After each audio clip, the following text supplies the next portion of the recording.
घायल हूं इसलिए घातक हूं, हा डायलॉग असलेला धुरंधर पाहून तो सिनेमा हॉलमधून बाहेर पडला, बुलेटवर बसला आणि त्याच्या 2 साथीदारांसोबत निघाला.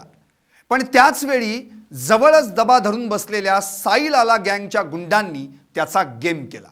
ज्याचा गेम झाला त्याचं नाव होतं कुख्यात गुंड, सदा गँगचा म्होरक्या आणि नुकत्याच पार पडलेल्या महापालिका निवडणुकीत उभा राहिलेला ठाकरे गटाचा उमेदवार अर्जित सिंह. आणि ज्यांनी त्याचा गेम वाजवला त्यांची नावं होती मोहम्मद अरबाज, सय्यद आवेज, सय्यद खलील, घनश्याम रेड्डी आणि टोळीतले इतर गुंड. अर्जित सिंहवर हल्ला झाल्याचं पाहून त्याच्यासोबतच्या साथीदारांनी केलेल्या प्रतिहल्ल्यात मोहम्मद अरबाज आणि सय्यद आवेज हे दोघेही गंभीर जखमी झाले. पोलिसांनी त्यांना तातडीनं सरकारी रुग्णालयात दाखल केलं. इकडं सिनेमा हॉलमधला धुरंधरचा लेट नाईट शो संपला होता. धुरंधर पाहून बाहेर पडलेला अर्जित सिंह देखील संपला होता. आता हे गँगवार देखील संपलं असं वाटत असतानाच तिकडं सरकारी रुग्णालयात मात्र धुरंधर 2 पाहायला मिळाला. अर्जितचा खून झालाय, लवकर ये असा निरोप मिळताच खून का बदला खून म्हणत अर्जित सिंहचा भाऊ राजेश यानं चाकू घेऊन रुग्णालयातील अपघात विभागात प्रवेश केला आणि त्यानं जखमी अवस्थेत असलेल्या मोहम्मद अरबाज व सय्यद आवेज या दोघांचा खेळ खल्लास केला. 4 एप्रिलची सकाळ उजाडताच नांदेडकरांना पहिली बातमी वाचायला मिळाली. नांदेडमध्ये गँगवॉर, तिघांची हत्या. काय चाललंय नांदेडमध्ये? सदा गँग आणि साईलाला गँग यांच्यात का भडकलंय टोळी युद्ध? आणि सर्वात महत्त्वाचा प्रश्न म्हणजे नांदेडचा धुरंधर कोण? गल्लीतले टुकार गुंड की डॅशिंग पोलीस? पाहुयात यावरचाच हा स्पेशल रिपोर्ट. नांदेडचा धुरंधर कोण? गल्लीतले टुकार गुंड की डॅशिंग पोलीस?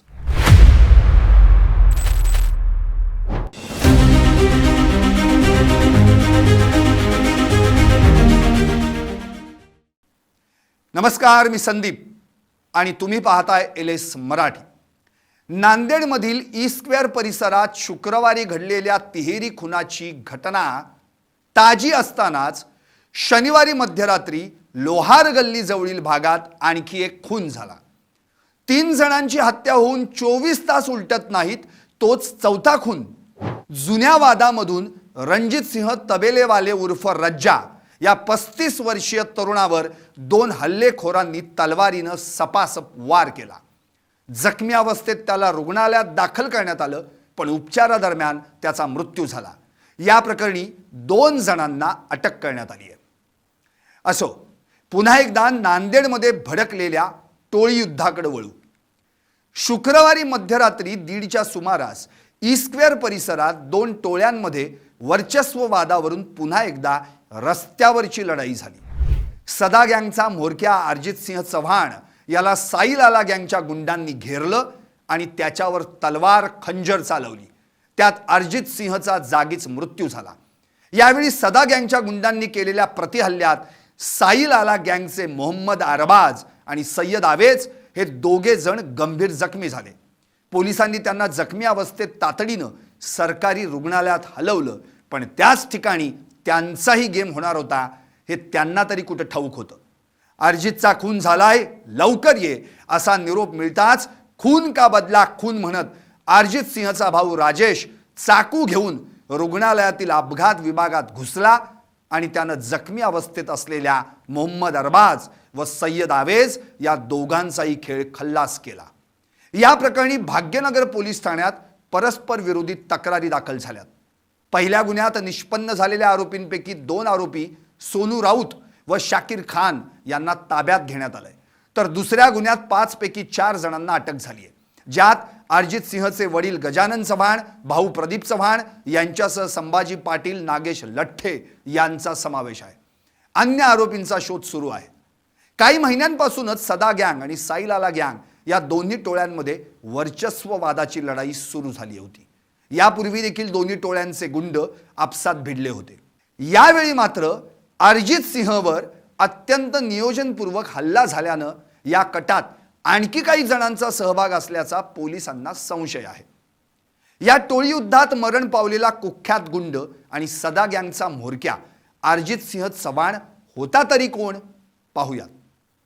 कुख्यात गुंड अर्जित सिंह चव्हाण कोण होता? नांदेडमधील कुख्यात गुंड, सराईत गुन्हेगार, 9 गुन्हे दाखल, सदा नावाच्या गँगचा म्होरक्या, 2026च्या महापालिका निवडणुकीतील उमेदवार, शिवसेना ठाकरे गटाकडून प्रभाग क्रमांक 10 मधून लढवलेली निवडणूक, महापालिका निवडणुकीत झाला होता पराभूत. मोहम्मद अरबाज आणि सय्यद आवेज हे साईलाला टोळीचे सदस्य होते. मोहम्मद अरबाजवर देखील 6 गुन्हे दाखल असल्याची माहिती आहे. आता सदा गँग आणि साईलाला गँग यांच्या पार्श्वभूमीवर एक नजर टाकूयात. सदा गँग आणि साईलाला गँगचा इतिहास. सदाशिव उर्फ सदा आनंदा किरकन हा सदा गँगचा म्होरक्या. सदा त्याच्याच नावानं म्हणजे सदा गँग या नावानं चालवायचा टोळी. 16 एप्रिल 2019 रोजी नांदेडच्या बाबानगर परिसरात झाली हत्या. सदा किरकनच्या हत्येप्रकरणी 9 जणांवर दाखल झाला गुन्हा. 6 मारेकरी सापडले, मात्र फरार 3 आरोपी 3 वर्षांनी लागले पोलिसांच्या हाती. सदा किरकनच्या हत्येनंतर अर्जित सिंह बनला होता सदा गँगचा म्होरक्या.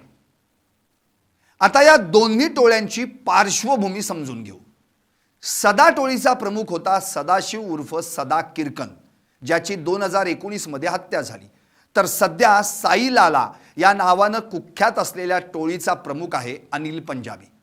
अनिल पंजाबी आणि साईलाला या दोघांवरही MPDAची कारवाई करून पोलिसांनी त्यांना तुरुंगात पाठवलं होतं. अनिल पंजाबी अजून तुरुंगातच आहे, तर त्याचीच टोळी चालवणारा साईलाला 1.5 महिन्यांपूर्वीच तुरुंगातून बाहेर पडलाय. सदा गँग आणि साईलाला गँग या दोन्ही टोळ्यांची नांदेडच्या अनेक भागांमध्ये मोठी दहशत आहे. या दोन्ही टोळ्यांकडून मिसरूडही न फुटलेल्या तरुणांना गँगमध्ये सामील करून घेऊन त्यांच्याकडून दहशत पसरवली जाते. लूटमार, खंडणी, अवैध शस्त्र बाळगणे, धमक्या देणे यांसारखे अनेक गुन्हे या दोन्ही टोळीतील सदस्यांनी केले आहेत.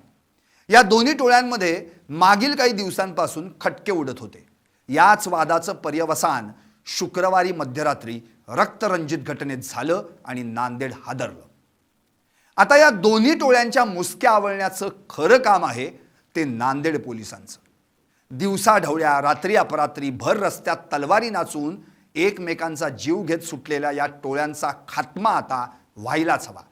कारण नांदेडकरांनी तरी असं किती दिवस दहशतीखाली राहायचं, जीव मुठीत धरून त्यांनी असं किती दिवस जगायचं. एकूणच काय तर नांदेडचा खरा धुरंदर कोण हे आता नांदेडकरांना दाखवून द्यायची वेळ आली आहे. नांदेडचा धुरंदर हे गल्लीतले टुकार गुंड नसून नांदेडचा धुरंदर नांदेडचा डॅशिंग पोलीस अधिकारी कर्मचारी आहे. हे नांदेडकरांना दाखवून द्यायची हीच ती वेळ आहे. अगर तुम लोगों के फटाके खत्म हो गए तो मैं धमाका शुरू करूं, हा धुरंदर सिनेमातला डायलॉग म्हणून खऱ्या अर्थानं धमाका करण्याची वेळ आली.